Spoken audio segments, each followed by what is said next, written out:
Kosteo uo. Mersuja. Näet tätä tuullasia niinku ei nyt jäässä on. Kuurassa on. 5 astetta lämmintä. Ei oo mikään lämpönen uo. Täällä haissa on Wunderbaum. Ai että ihan tulloo amisajat mieleen. Vanilja ja omainen.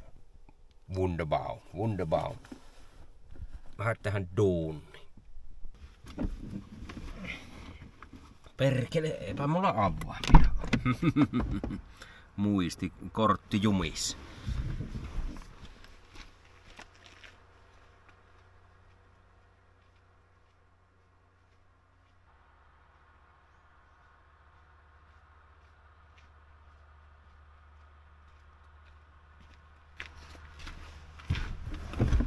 Perkele. Tähän kohta myöhästytään, kun jatuustellaan tässä hyvin kauan.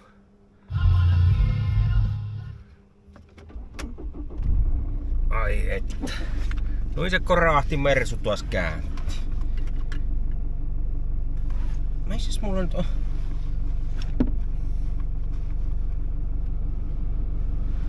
Mikrofoni pitää ajassa olla, kun tämä muuten äänenlaatu menee vielä huonommas kuin ellässä. Perkele, kun mulla on kaikki nuo kuvauskalusto nyt ympäri Pohjois-Savoa. Mä näen sen. Se magneettiteline on jossain ja sitten on se yksi lärpykkäteline kanssa, niin se on jossain ja kaikki on jossain. Se on jossain, paikka rauhallinen. Se on jossain, ja me löydämme sen.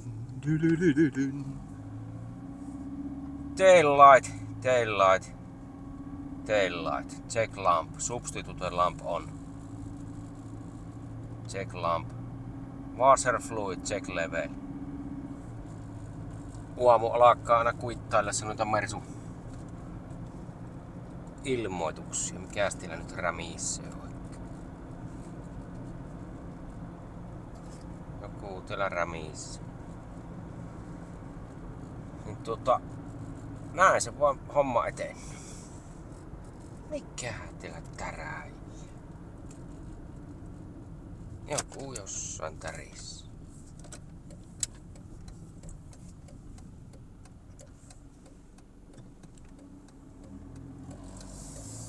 Voisin kuvana ajon suoritusta ja ajon nautintoa, mutta kun en tällä pysty eteenpäin kuvaamaan nyt, kun ei oo mitään telineitä. Kuvataan tätä karmeita lärviä sitten. Torstai. Niinkö rupes nyt kelit lämpiämään vähitellen? No ei tuo eilinen mikään lämmin. No illastahan oli jo ihan mukavan lämmintä. Harakko tällä. Perkele kun alle jävi harakka. Mitä helvettiä.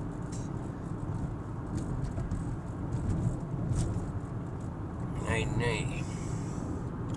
Tosiaan kesäloma ensi viikolla alakka. Ihan hyvähän keli lämpii.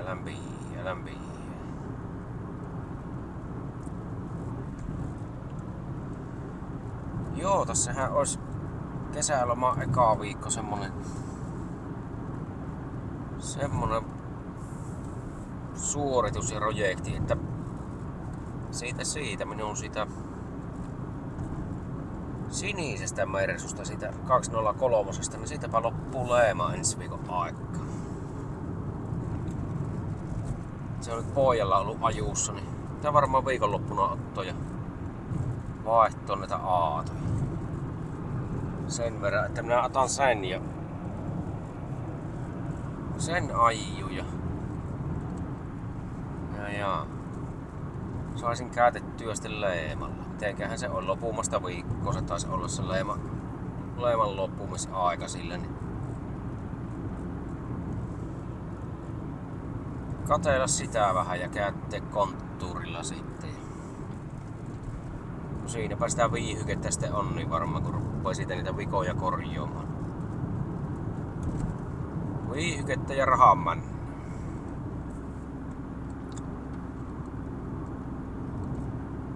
Mutta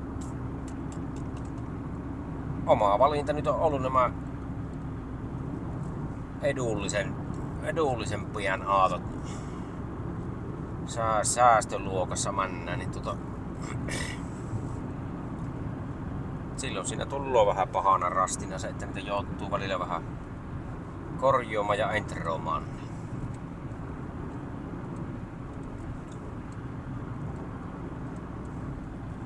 Että en tiedä mikä se edullisin vaihtoehto tässä aato-hommassakaan olisi.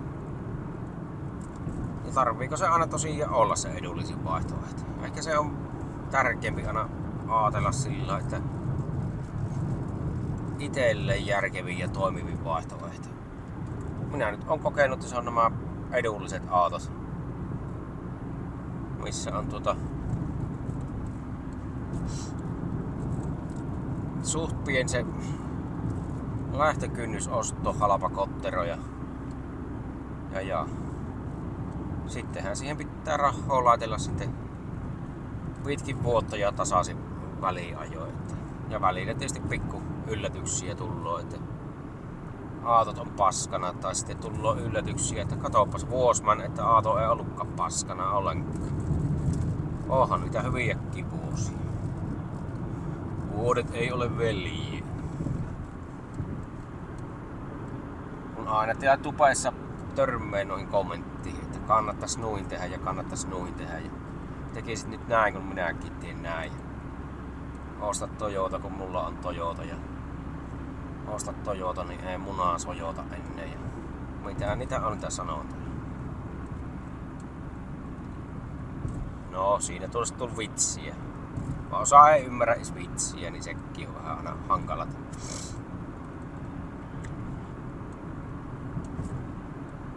Tai en minä tiedä, onko aato-osto ikinä semmonen, että ahaa, nytpä osta aato ja rupean säästämään sille rahaa.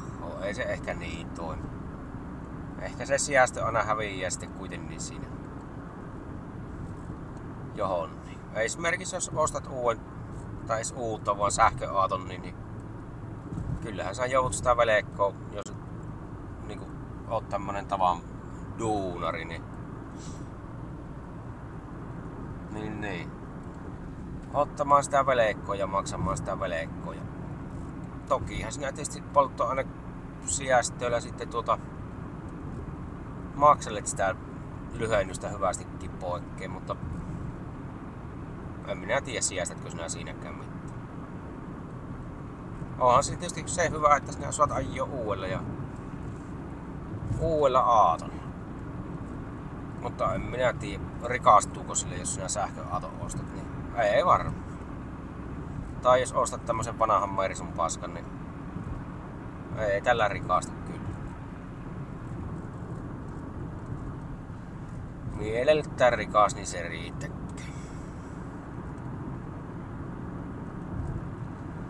Mutta muita hyviä säästövinkkejä ja kohteita, niin nyt kyllä tullut yksi asia mieleen tuossa, niin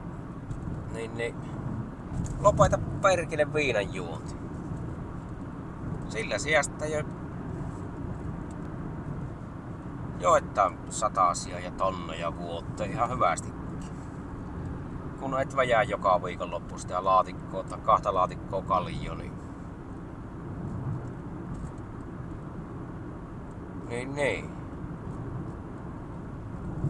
Siinä minun säästövinkki.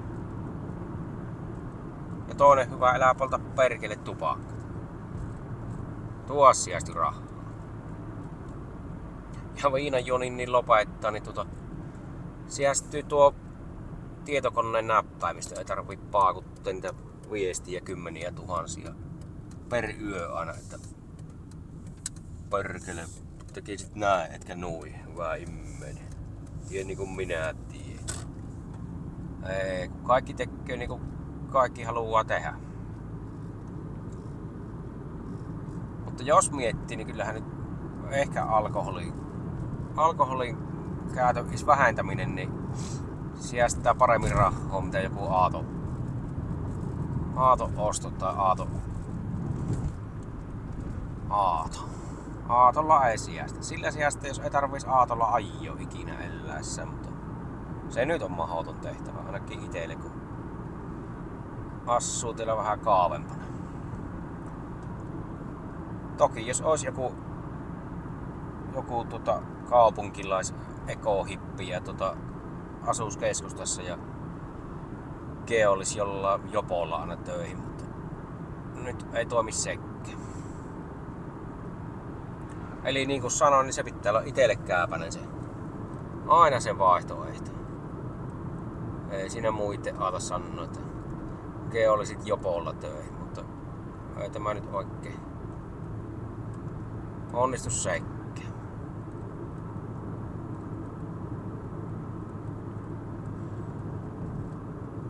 Mutta kyllä jos omalta kohdalta ajattelee, niin kaljan lipityksen kun lopettana, niin jos ajatellaan, että se laatikko per viikonloppu männä kun puuhastellaan ja lipittää keppanata, niin kyllähän sinä sijästät. Onhan se vähintään tonni vuoteen. Ajatellaan 5 vuotta on nyt korkki ollut kiinni, niin sehän on 5 tonnia perkele. No sittenhän taas tulloo se, että missä se on se sinun 5 tonninen, niin enpä tiedä, ei ainakaan taskussa eikä tilillä. Että ainahan se männöö jonnekin, mutta ehkä se nyt nähtävästi männöö johonkin järkevämpään. Esimerkiksi Mersun paskoihin. Nyt talossa 3, perkele 4 Mersua, niin. Eiköhän tässä niinku rahoille käyttöä oo, rahoille vastinetta.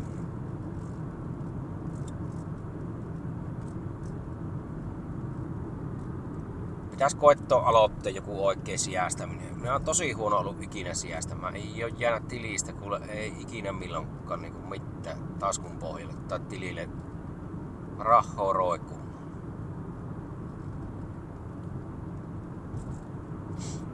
No se on. Oma kotitalon asuminen on kallis harrastus kyllä. Että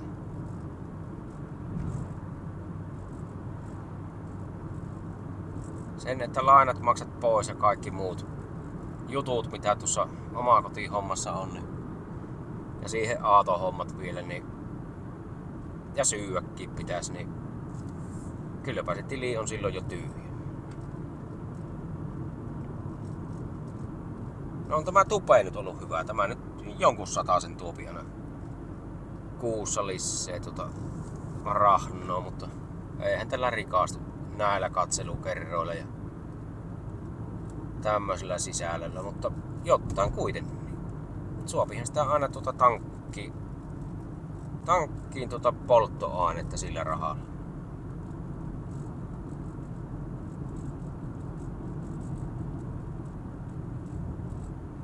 Pitäis koetto aloittaa sijäästäminen. Kerropa, sijäästätkö sinä, onko sulla sijäästötiliä tai sijoituksia tai mitenkä sinä sijäästät, jos pystyt sijäästämään.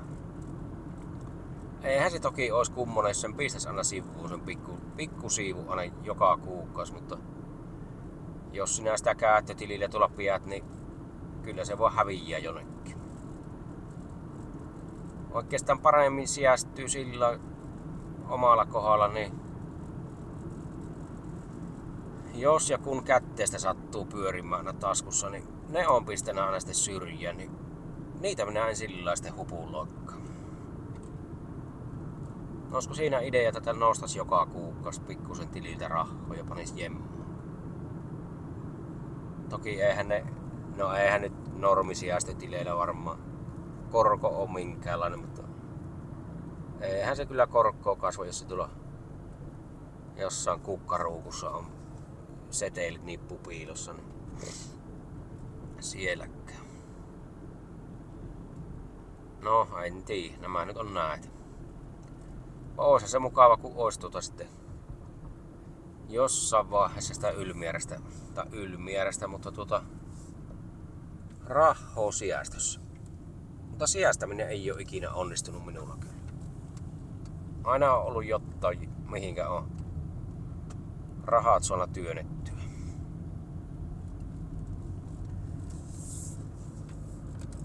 Viinaksi ja no sitten yhdellä aikaa niitä vinyylilevyjä tuli kerättyä aika paljon. No ne on oikeastaan sijoituskohe sillä hyllyssä. Eihän niitä arvo ole sillä tippumaan päin ainakaan ollut. Että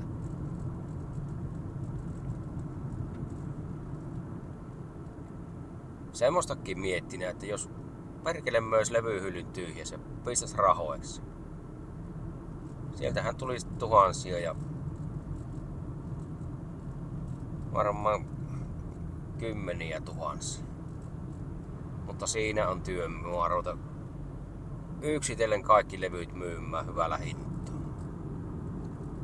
No, se on semmonen puskurirahasto kyllä siellä, että tinka tulloo, niin sieltä kun ruppeat levyjä myymään.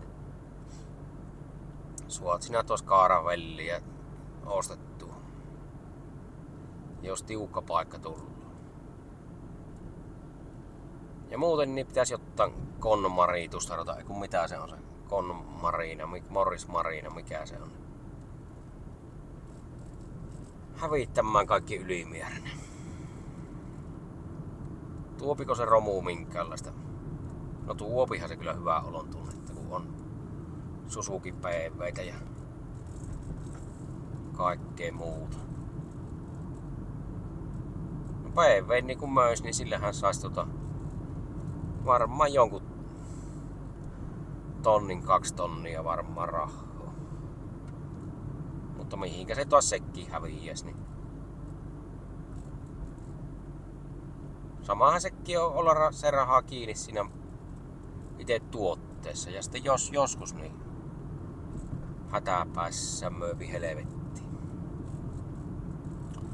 Näillä aatoillahan nyt on semmonen suunta tällä hetkellä, että alaspäin se hinta männö ja männö, mutta kun ei nämä nyt sijoituskohteita ole.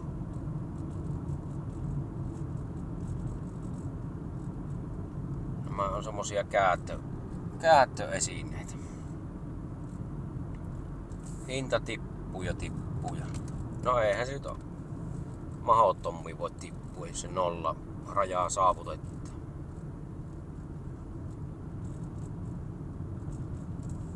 Ja kai se lähtee sitten nousuun jossain vaiheessa. Että kohta tällä Mersulla sovi ehkä 150, jos tämä myy.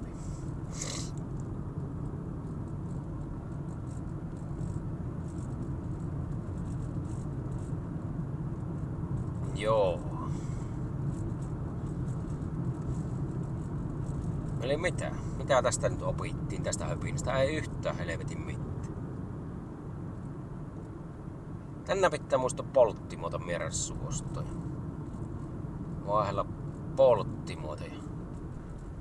Muisti hommattiin jo jonkunlaisessa reilassa nyt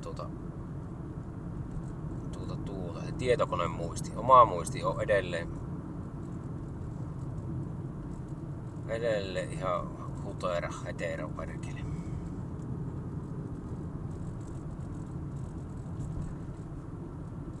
Kötkylän säästövinkit, niin elää ajan vanhoilla Mersuilla ja osta Toyota, niin ei munaa Sojota ja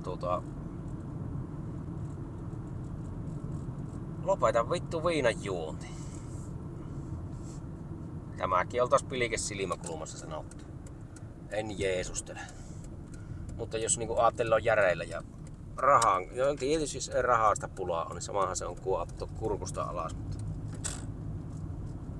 Mutta ehkä sitä ei kannata valittaa joka helvetin asiasta, että raha-asiat on huonosti, mutta silti juopi 2 korillista kaljaa joka viikonloppu, niin